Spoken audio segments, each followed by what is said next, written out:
My name is Greg Dickert. Please join me as I answer a few questions today. If you couldn't tell by the videos already, I'm driving. So if I'm doing weird stuff or not really paying attention or looking both ways, it's because I'm being a safe driver. So yeah, don't laugh at me.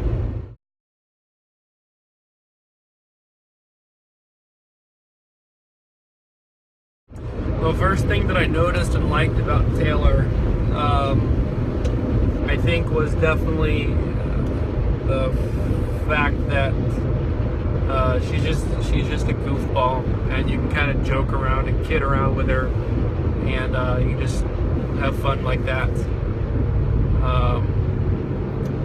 And she's kind of goofy and weird and quirky and everything like that, which obviously I am too. So I think that's what I noticed first, and that's when I was like, hey, I think I could be pretty good friends with this girl. So that's what I noticed first.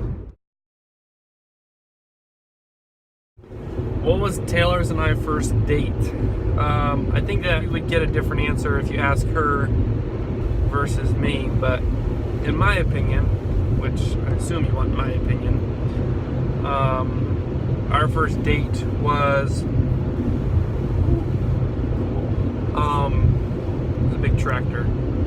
Our first date was probably when I was driving or riding up to the UP a couple summers ago on my motorcycle, and I stopped by Holland for a day and hung out with Taylor. She didn't really know. She was kind of naive. She didn't really realize that's why I was going up there, but yeah, I was just going up there to see her. And so we hung out that whole day. We went to the Sugar Bowl. We played Craig's Cruisers. Did not end in a disaster. She beat me. What else did we do? We went to the beach for the sunsets. And that's about it. Not a whole lot, but we just kind of hung out and got to know each other a little bit. It's a good, pretty chill, relaxed first date. Where was our first kiss? For the record, I hate these kind of questions. Our first kiss was, well, the story is that so two of our friends from the World Race were all hanging out, going on a little trip, and we were hanging out at Taylor's house beforehand, and we were spending the night at their house, and we were gonna leave in the morning. So that night I think it was that night, we were watching a movie or something downstairs in the basement, and I had already like predetermined in my mind that I was gonna at least try to kiss her. That was the only way I was gonna have enough courage to do it, as if I already knew that I was going to and I had to. So anyways, I knew I was gonna do it. I didn't know how I was gonna do it. So we were all downstairs watching TV or a movie or something, and Taylor said she was going upstairs to get a drink of water. So I was like, perfect, I think I'm thirsty too, I'll go with you. So I went up there, got a drink of water. I was kind of chickening out, and we got a drink of water, and we were walking back to the stairs, and I was in front of her, she was behind me, and I was like, I gotta do it. So I just stopped, turned around. I didn't waste any time because it was getting awkward real fast, and I just kissed her, and it worked. I think I maybe even kissed her again, I'm not sure, I don't remember, but that's where it happened. So it was not an exciting place, it was just in her house, in the living room, so that's kind of boring, but oh well. I said I love you first. Definitely me. Yeah, I said I love you first in Greece. We were on the island we were on Lesbos.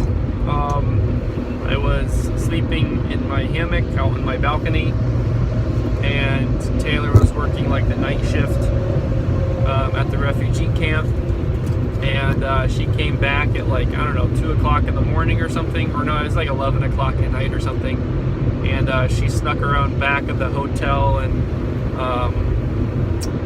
hopped in my hammock, and we kind of laid there for a while and talked and did all the little mushy stuff and all, and I told her I love her then. So yep, I said it first. I get the point.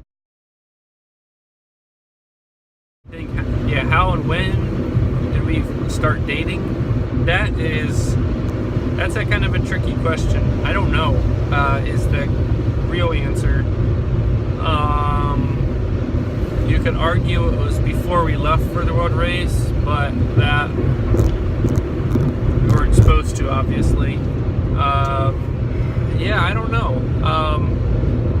I would probably just say before the world race, probably one of those trips that I went up to Michigan, or you could say when she came down to Ohio to see me.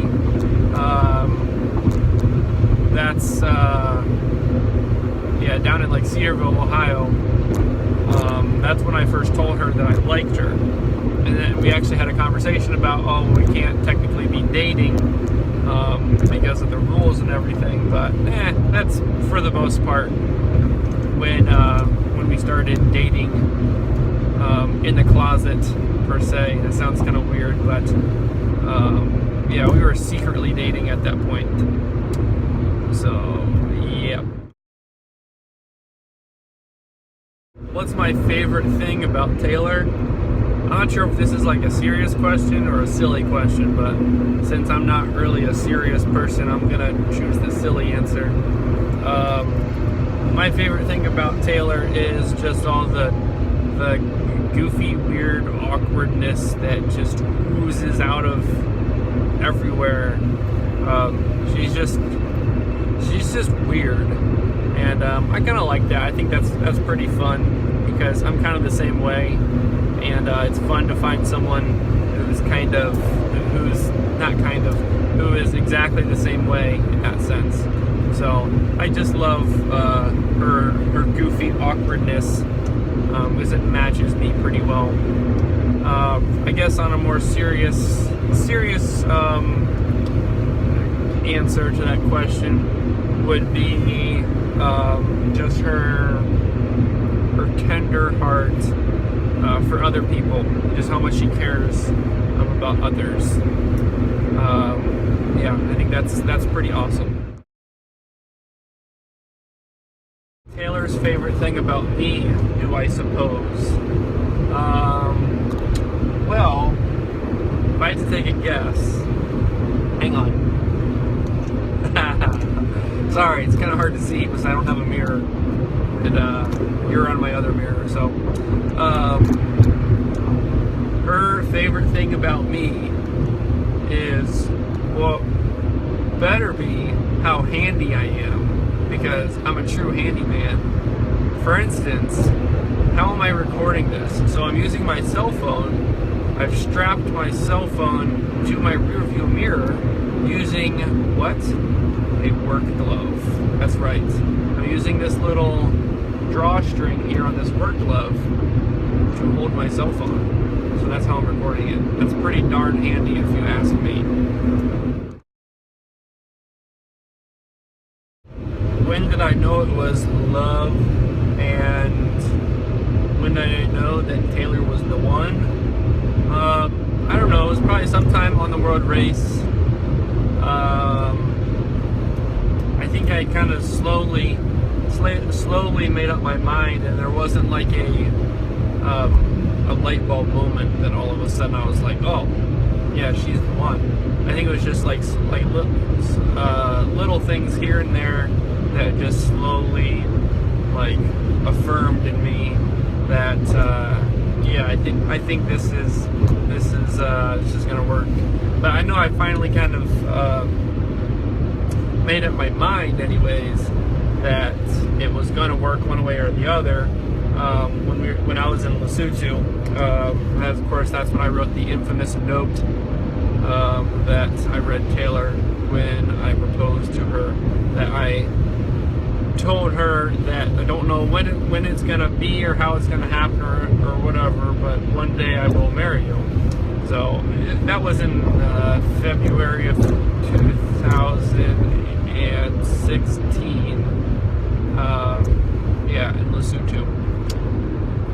So I guess that's when I would consider it. How romantic, right? In Africa.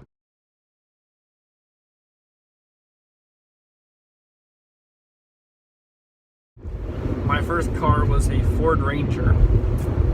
Still miss it. When I was 16, my dad told me I needed to go out and get a job. So I applied at Ace Hardware. I got the job, and I started. My job there was to load bags of mulch into the trunks of little old ladies. So it was fun. When I was little, I've always been really fascinated with the weather. In fact, when I used to go to weather classes for first responders with my dad when I was in like middle school or so. So I was kind of a nerd back then too. Anyway, so naturally I wanted to be a meteorologist when I grew up. But then I kind of changed my mind because everyone kind of gets mad at meteorologists because they always get it wrong. They say it's going to snow and it doesn't, or it does snow and it doesn't, or whatever.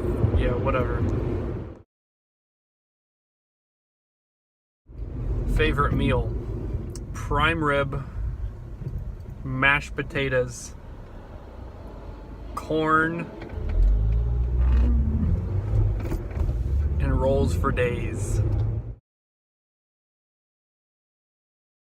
My dream job would have to be, I don't know, like either an astronaut or like a pilot of some sort. But I think an astronaut would be cooler. So, yeah, I think that's pretty much always top of the list for my entire life.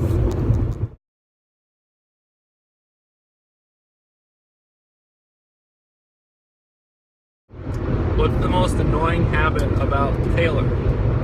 Well, I think that's a pretty easy one. There is nothing that even comes close to the habit of picking everything and anything there is to pick, whether that be toenails or what I call a wart, but she doesn't say it's a wart, on her ankle. Picking things, picking her face, or picking her fingernails, or picking her toenails. It's like, why? You don't. They make things for that. You don't have to pick them. That's horrible. I would suppose that my most annoying habits for Taylor probably would be like just like taking care of her, bringing her breakfast to bed, giving her massages whenever she wants them. Yeah, those are probably my worst habits. Yeah, not pretty bad, huh? The most embarrassing thing Taylor does, I don't know, I don't get super embarrassed easily. I just kind of accept that I'm not responsible for her and I can't be held responsible for her actions. So, I mean, she does lots of weird, silly, embarrassing things, but I can't really do anything about them, so I just kind of disassociate myself with them. So whether it's picking her toenails or fingernails in public, she probably doesn't pick her toenails in public, that would be weird, but picking things in public or doing her weird dances, the sprinkler head and all that weird stuff, and the frowny face when she's dancing. I don't know, yeah, it's all kind of embarrassing, yeah, but I just kind of walk away and pretend that I don't know her. Yeah, I don't get super embarrassed. I have a lot more fun embarrassing her, which is so easy to do. I feel like I'm embarrassing my teenage daughter or something. that's a lot more fun. So I enjoy that. I've been looking forward to this question for a long time, and that is, what is the most absurd, or I forget what the wording is, what's the most absurd or craziest wedding expense so far? And I've been looking forward to this just so I can try one last time to explain to people how, not stupid, but how stupid weddings are and how much they cost and everything. For how much our wedding is going to cost, we could completely redo our entire house, which makes so much more economical sense. But no, we have to have a wedding instead, which I get, you have to have a wedding, but it's all just unnecessary. You just invite a couple friends over, have someone, do the, officiate the little thing, and just call it done with. It's all very unnecessary, if you ask me. But whatever, I don't really get to have the say. So the answer is everything is absurdly expensive. But oh well. I'm very willing to spend lots of my money to have a nice wedding.